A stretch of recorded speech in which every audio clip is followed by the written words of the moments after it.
Hey, welcome to The Ridge. I'm Reed, the Connections Pastor here, and I'm glad you decided to check us out today. Oh, and happy May. Can you believe we're already 4 months into 2021? For as slow as last year seemed to go, this year is already flying by. If you consider yourself new to The Ridge, we especially want to welcome you. If you would, we'd love for you to text HELLO to that number that you can see on the screen. When you do that, we'd love to learn a little bit more about you, and then I'll reach out and share a little bit more about who we are as well. Plus, if you do that, we're going to send you a gift, just as a way of saying thanks for being here, whether you're online or in person. If you give through The Ridge, we wanted to say thank you. If you get our weekly newsletter, you hopefully saw this week just some of the ways that your giving makes an impact. Side note, if you don't get our weekly eNews, head over to theridge.org/eNews to sign up. From people being baptized, to a church being built in India, and even to our app that helps people take their next steps, when you give through The Ridge, you're a part of doing whatever it takes to reach our community for Christ. If you don't give, and you'd like to, there are a few easy ways for you to do so. First, you can give through our new app. To download it, all you have to do is text Ridge Columbus app, all one word, to 77977. You can also give online. Just head to theridge.org/give. You can make a one-time gift, or you can even set up a recurring giving if you're ready to take that step. No matter how you give, really, we just want to say thank you.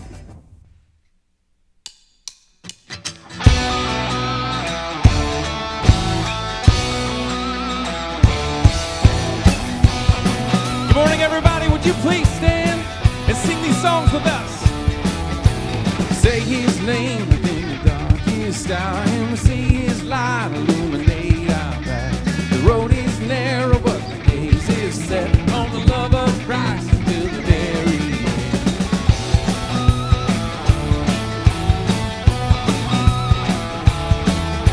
We walk in the truth that overcame our sin, leaving our past and how we once had been, giving a life to see your name made known, 'cause the love of Christ is what the world needs the most. So Lord, lead us in the ways of your love, to lead a broken world to your cross. Lead us in the ways of your love. We are yours forever. Our lives won't be the same. Yours forever. Our eyes won't turn away. We are yours forever.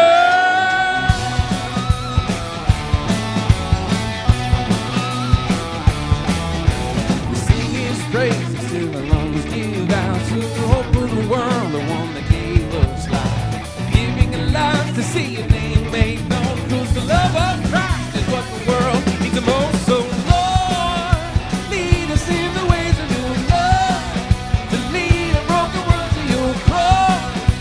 Lead us in the ways of your love. Now yours forever. Our lives won't be the same. Yours forever. Our eyes won't turn away. We are yours forever. Our lives won't be the same. We are yours forever, and our eyes won't turn away.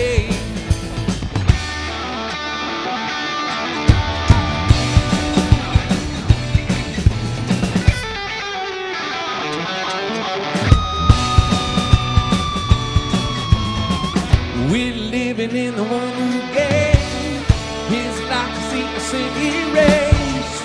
We know our hope is never gonna fade away.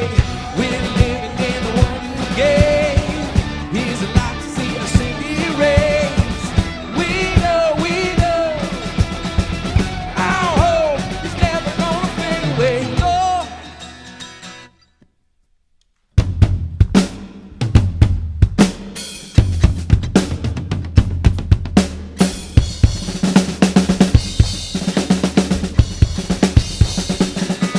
we are yours forever.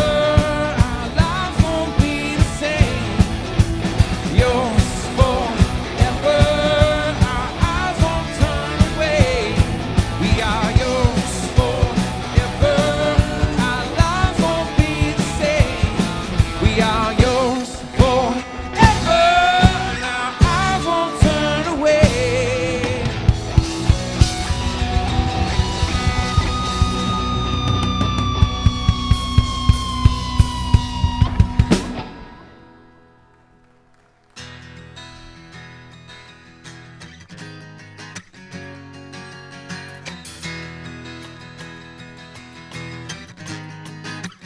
Lord, I come to you with nothing left to prove.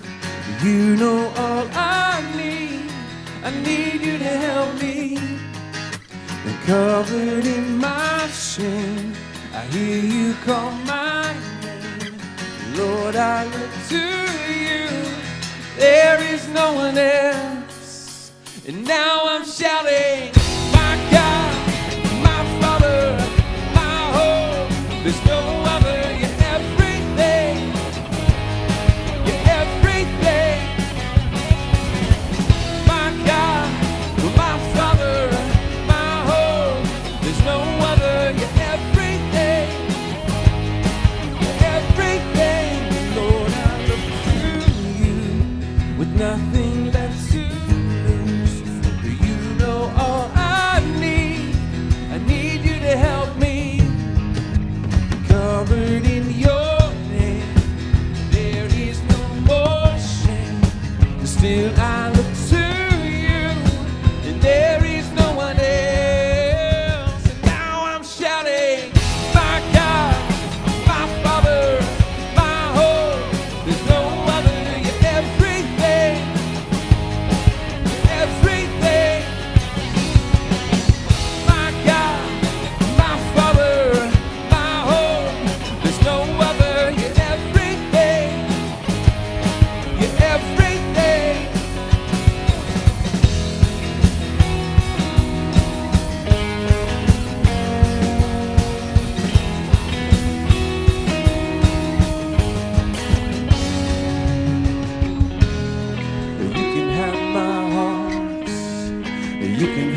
my soul. You can have my life. You can have it all. You can have my heart. You can have my soul. You can have my life. You can have it all. You can have my heart. You can have my soul. You can have my life. You can have it all. My God, my Father, my hope. There's no other. You're everything. You're everything.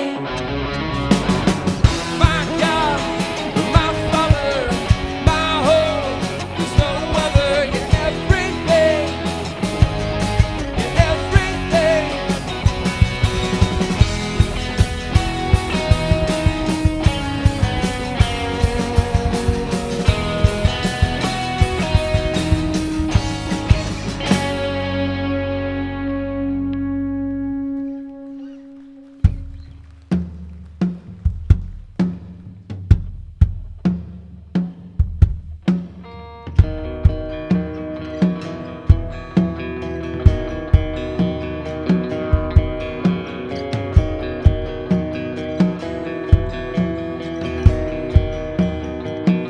Oh, the weight of His glory. Oh, the wonder of His grace, the power of salvation. That pulled me from the grave. This hope is not empty. And forever He will reign. He won't be put to shame. Oh, my soul, sing to the God of the ages, sing to the Lord of creation, sing His praise again. Oh, my soul, sing like the heavens are waiting, roar like an army of angels, sing His praise again. From the moment of rescue, I've never been the same, and His love took me captive, and my sin was washed away. Now I stand here forgiven, and I know that I am saved. I won't be put to shame. Oh, my soul, sing to the God of the ages, sing to the Lord of creation, sing His praise again. Oh, my soul, sing like the heavens are waiting, roar like an army of angels, sing His praise again. Remember how our God has never failed us. Remember that His name will make a way. He'll make a way from the cross to the grave. He is risen and He reigns. Praise the Lord, sing His praise again. Remember how our God has never failed. He's never failed us. Remember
Thank you so much for singing. You guys can have a seat.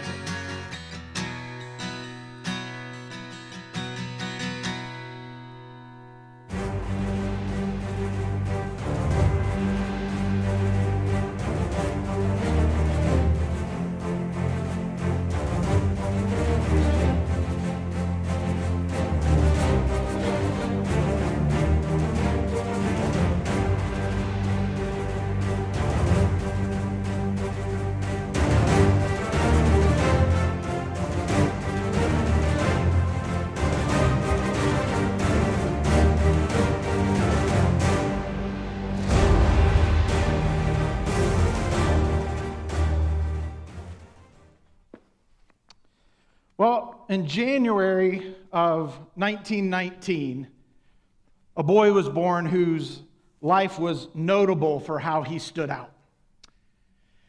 He stood out as a four-sport varsity athlete in high school. He stood out in college as the first person ever at UCLA to earn a varsity letter in 4 sports. He joined the military after college, and he stood out there when he was almost court-martialed at Fort Hood for refusing the driver's request to sit in the back of the bus. He's probably best known for his standout athletic ability on the baseball field. In 47, he earned Major League Baseball Rookie of the Year award. In 49, the National League MVP award. He stood out as an all-star for 6 years. He was a member of the Hall of Fame. And if you don't follow baseball, you may know Jackie Robinson best as the man that broke Major League Baseball's color barrier 74 years ago. His 10-year standout career in baseball helped set the stage for our country's civil rights movement. Jackie's quoted as saying this: "Life is not a spectator sport. If you're going to spend your whole life in the grandstands just watching what goes on, well, in my opinion, you're wasting your life. Should I stand in the face of opposition to something I believe? Should I approach a challenge passively so that I don't lose my credibility and to address it maybe in the future someday? How do I stand? When do I stand? What exactly should I stand up for, and when should I do it?" We're going to look at those questions over the next few weeks. Our series today is called Stand. It's a look at the life of Daniel. And Daniel's life, it's marked throughout with examples of where he stood out for his beliefs. When we're pushed to our limit, we have a choice to make. Will we choose the path of least resistance, or will we have the courage to take a stand? We're going to focus on different times when Daniel stood for God in this series, from when he was captured as a boy, to the lion's den, to the fiery furnace. He stood out because he was different. He stood firm when faced with opposition. He stood strong when he knew the right thing to do. He stood up for truth when his life was on the line. And he stood in his faith and weathered it all. Today, Daniel stands out. It isn't lost on me that I was asked to be up here and speak this morning when we're talking about standing out. I mean, I'm often used as a point of reference. When you're 6'4", 275 pounds, and you have a small animal growing on your face, people tend to use you as a buoy, kind of this visual beacon in a crowded room. It kind of goes like this, the conversation from across the room. "Hey, do you know Karen? Yeah, she's right over there." "Well, yeah, over there." "You don't see her?" "Yeah." "Okay, so you see the big guy with the beard, Sasquatch-looking dude, lumberjack, plaid shirt?" "Yeah, Karen's just to the right of him." Sometimes you can't help but stand out. In this series, we're going to see Daniel's interaction with a handful of kings. And in Daniel 1, 3 through 19, Daniel faces one of the Babylonian Empire's most ruthless kings, a tyrant ruler, a warrior king who rose up through the military to become king. This guy's name was Nebuchadnezzar. Now, Neb was as bad as they come when it comes to evil rulers. He was a bad dude, and he had his chief of staff take captive members of the royal and noble families in the area that he had just decimated and destroyed. He told him, "Look, I want the best of their best." In verse 4, he said, "Select only the strong, healthy, good-looking young men." And he said, Make sure they're well versed in every brand of learning and are gifted in knowledge and good judgment and are suited to serve in the royal palace. Well, look, this is actually where I could relate, because you may not know this, a little interesting fact. This is exactly the criteria the church used to hire me as a pastor.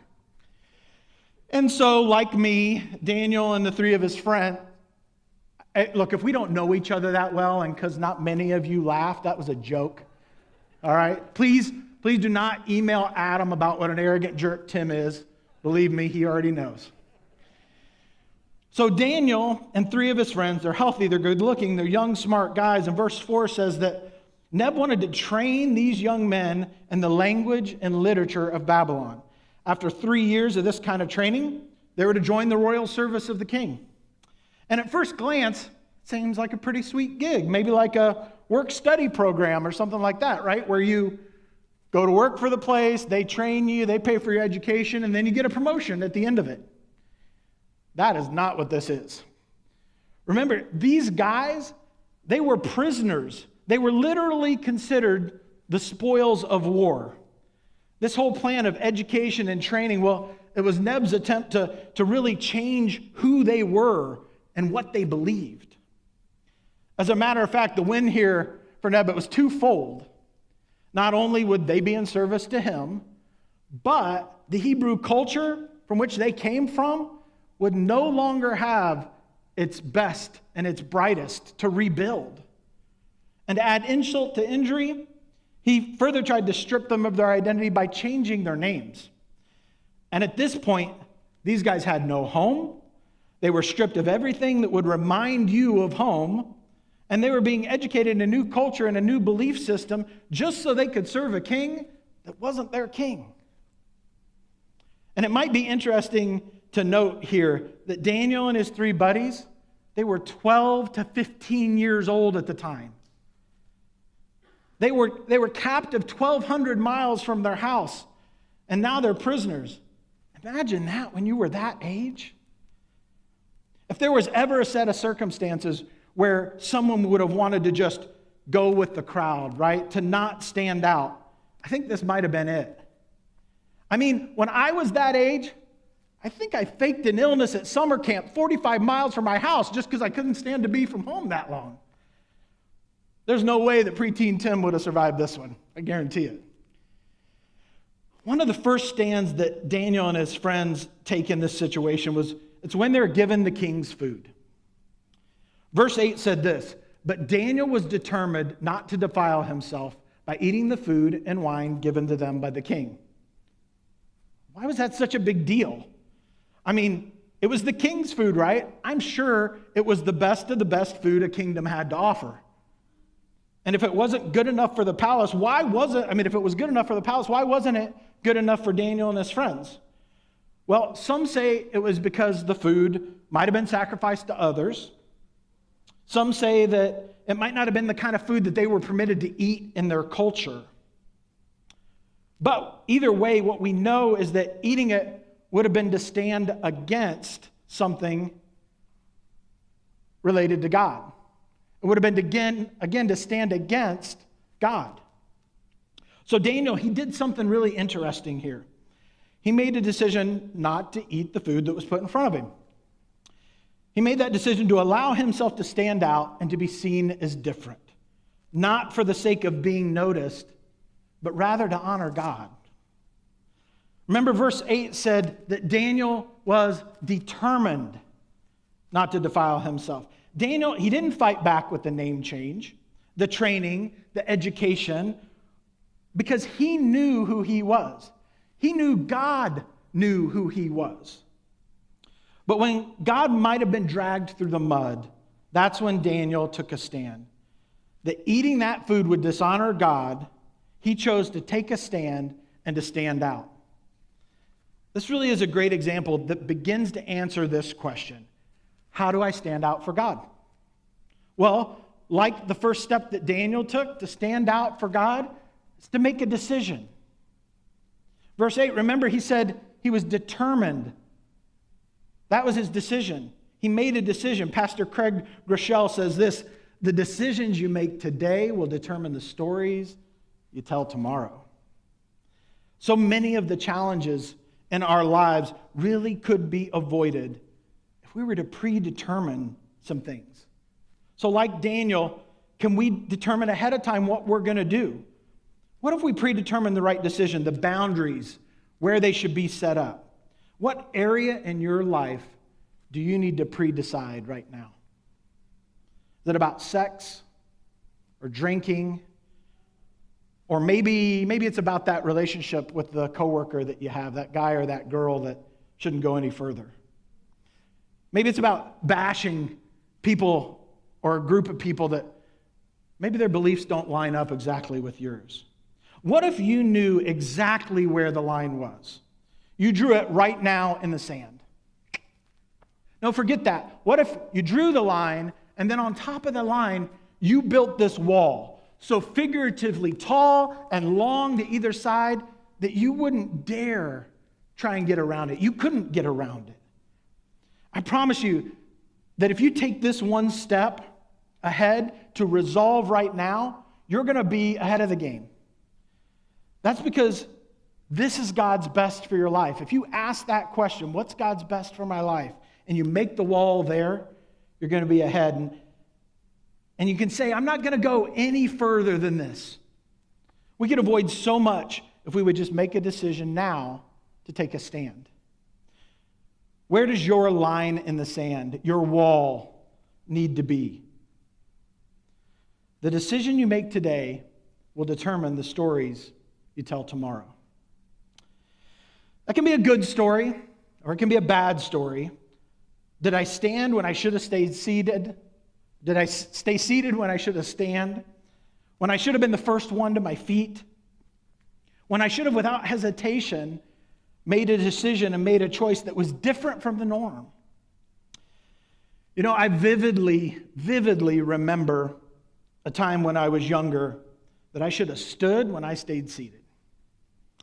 I joined in with a group of other guys ruthlessly picking on somebody when I knew I should have stood out. That moment, it stuck with me because I knew I was wrong to not take a stand. That was a moment where I learned exactly where a line should be. This predetermined choice that Daniel made, it was a decision that he had made in his mind and his heart. He wasn't going to do anything that was against what God was asking him to do. Daniel's decision was that he would follow God and nothing else. Nothing else. This was his line in the sand, that he would not cross or try and go around. He would honor God with his life. And note, this decision wasn't to not obey Nebuchadnezzar or not recognize any other authority, because he actually did recognize Nebuchadnezzar's authority, and he obeyed him unless it went against something that didn't honor God. What a great example.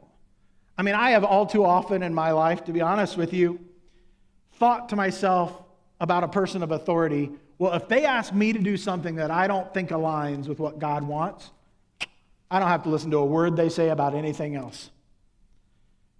But Daniel, he accepted the teaching, the name change, but this is where he made the decision that this thing would be dishonoring to God, and he had to stand out. He had already decided. Now, just making the decision, it's not quite enough, right? I can decide all day long what I'm not going to do, but what will I actually do when the time comes? That's where the rubber meets the road, right? Daniel stood out for God by making a decision and by creating a plan. He created a plan. Now, I used to work for a company that had a banner, and maybe you've seen these. It had a banner that hung in the warehouse over one of the workspaces, and it said, "Failing to plan is planning to fail." You've probably heard that. But if we don't know what we're going to do when the time comes, the outcome has a high probability of not turning out like we'd hoped it would. Daniel's plan was to ask for permission not to eat the food that was being served. It's kind of interesting. I mean, he could have just refused. That would have been taking a stand, right? He could have said to his buddies, "Let's boycott the palace. I mean, I don't like their policies. Let's march out in front of it with signs condemning them, okay? That'll honor God, right? Let's post about it. Post about how wrong the king is on social media, and let's refuse to do anything he asks us to do. I mean, I heard that he tweeted something the other day that wasn't in alignment with my beliefs, so I'll tell you what, I won't be watching his public addresses anymore until he is removed from office. But that's not what he did. And it wasn't just because they didn't have social media or poster board at the time. No, he actually humbled himself because that too honored God. Verse 8 says that he asked for permission. He says he asked for the chief of staff. He asked the chief of staff for permission not to eat these unacceptable foods. Respectfully and politely, Daniel asked. He took a stand. Daniel had developed a good relationship at this point with the chief of staff. It's interesting to note this. In verse 9, it says, this guy had a respect and a friendship for Daniel. A prisoner, remember, but a respect and a friendship for him. And so because he did, he warned Daniel what might happen. He said in verse 10, I'm afraid of my Lord and King who has ordered that you eat this food and wine. If you become pale and thin compared to the other youths your age, I'm afraid the king will have me beheaded. The chief of staff said, well, that's a bit of a dilemma for Daniel, isn't it? So his decision not to eat the food and to take a stand because it dishonored God was now putting someone else's life at risk. But Daniel holds fast to his decision because he knew it would honor God. No matter what, he kept to his plan, he asked for permission, and he followed through by offering this suggestion in verse 12. He said, please test us for 10 days on a diet of vegetables and water. And at the end of the 10 days, see how we look compared to the other young men who are eating the king's food. Then make your decision in light of what you see. In light of all of that, he took a stand. He made a plan. And I got to admit, this vegetable thing, probably where I would have tapped out. Like, I don't know if this is a criteria, but after 10 days, I would have been the hangriest guy in the palace. And I don't know if being hangry is a disqualifier for serving in the palace, but I wouldn't have passed the test. I know that. I don't think Daniel entered the palace and the service of the king without knowing, without making a decision, right? This was one of those lines that he wasn't going to cross. He created a plan for how to handle it when it came up. He was going to handle it respectfully. He was going to remain humble and ask for permission. This was his plan. So, how do we put our plan to the test? We practice it every day. Every day. Practice makes permanent. Have you ever heard that? If we don't put our decision and plans to the test, we quickly lose sight of them. These 3 points, they make it sound so much easier than it is. I know that. It won't be this easy when it comes up to us. Just like Daniel's plan to only eat vegetables for 10 days, he was committed to his decision to live that way and to honor God and to follow his plan. His decision wasn't easy. His life was at stake. His friends' lives were at stake. So, what happened after all this? Let's look. In verse 15, it says, Daniel and his friends looked healthier and better nourished. In 17, they had an unusual aptitude for understanding every aspect of literature and wisdom. In verse 19, no one impressed him as much as Daniel. This was Nebuchadnezzar said that. No one impressed him as much as Daniel after that time. It wasn't a result of what they ate, but rather the decisions that they had made to love and honor God no matter what. It's only because it matters to God, by the way, that we should stand for anything. That we should stand up for anything. It only matters because it matters to God. On a side note, Daniel's decision to eat only vegetables, it's not a diet, by the way, in the sense that we think of a diet. This isn't an example of how to be fit, healthy, wise, good-looking like Daniel. Believe me, I tried it, and these are the results. So it's not that. I think I got probably 1 out of 4 of those right. You may be wondering which 1 out of 4. I'll let you ask my wife that question. I don't know that I know. But when we make a decision create a plan, and practice it every day so that we can stand out for God, we must continually seek his wisdom. Daniel's decision to stand out wasn't because he thought it was the right thing to do. It was because it was something he did to honor God. You see the difference? It wasn't because he thought it was right. It's because God thought it was right. When we make a decision, we create a plan, and we practice it every day, we should pray for courage to follow through, because there's going to be times when we want to bail out when standing up is absolutely the right thing to do. The timing, it won't seem right. The sacrifice won't appear to weigh out the benefit. Pray for courage. Know the right time and the right way. Pray for that day. That day when you get to stand out and be different for God. To stand out for what's right. To stand out for what's good, perfect, and pleasing to him. Now, you may be listening to me and you might be thinking, yeah, I probably need to change the way I'm standing out. I need to do it more, or I need to do it differently, or something like that.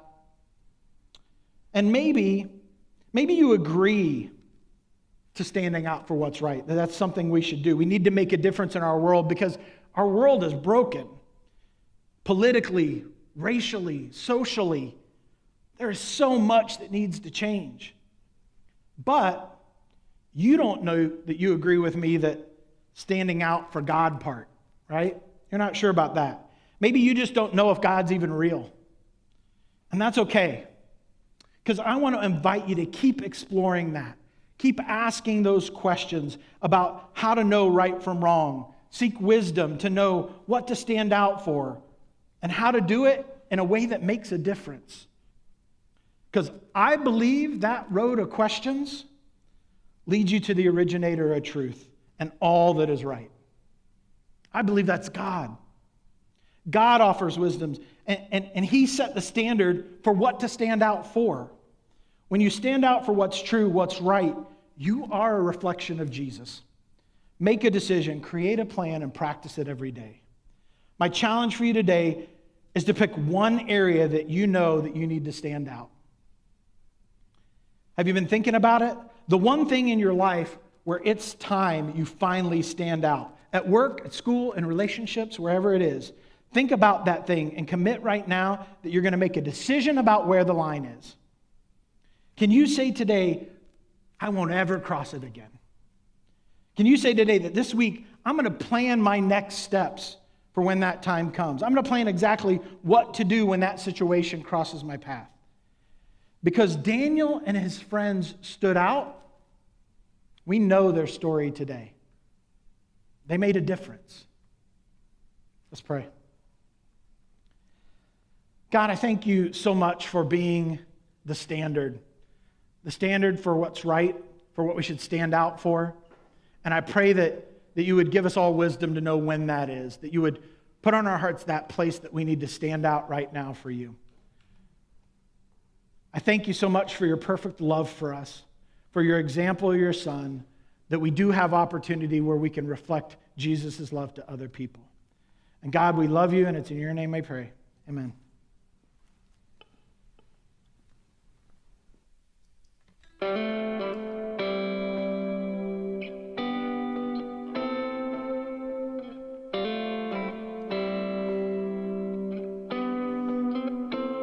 I count on one thing. The same God that never fails will not fail me now. You won't fail me now in the waiting. The same God who's never late is working all things out. He's working all things out. Oh yes, I will lift you high in the lowest valley. Yes, I will bless your name. Oh yes, I will sing for joy when my heart is heavy for all my days. Oh yes, I will. Would you stand and sing this song with us?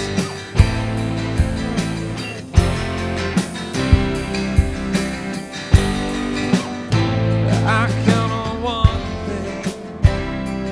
The same God that never will not fail me now. You won't fail me now in the waiting. The same God who's never late is working all things out. Is working all things out. Oh yes, I will lift you high in the lowest valley. Yes, I will bless your name. Oh yes, I will sing for joy when my heart is heavy for all my days. Oh yes, I will for all my days. Oh yes, I will. I choose to praise, glorify, glorify the name of all names. Nothing can stand against, and I choose to praise, glorify, glorify the name of all names. Nothing can stand against, and I choose to praise, to glorify, glorify the name of all names. Nothing can stand against, and I choose to praise, glorify, glorify the name of all names. Nothing can stand against. Oh yes, I will lift you high in the lowest valley. Yes, I will bless your name. Oh yes, I will lift you high. My heart is heavy for all my days. Oh yes, I will for all my days. Oh yes, I will for all my days. Oh yes, I will.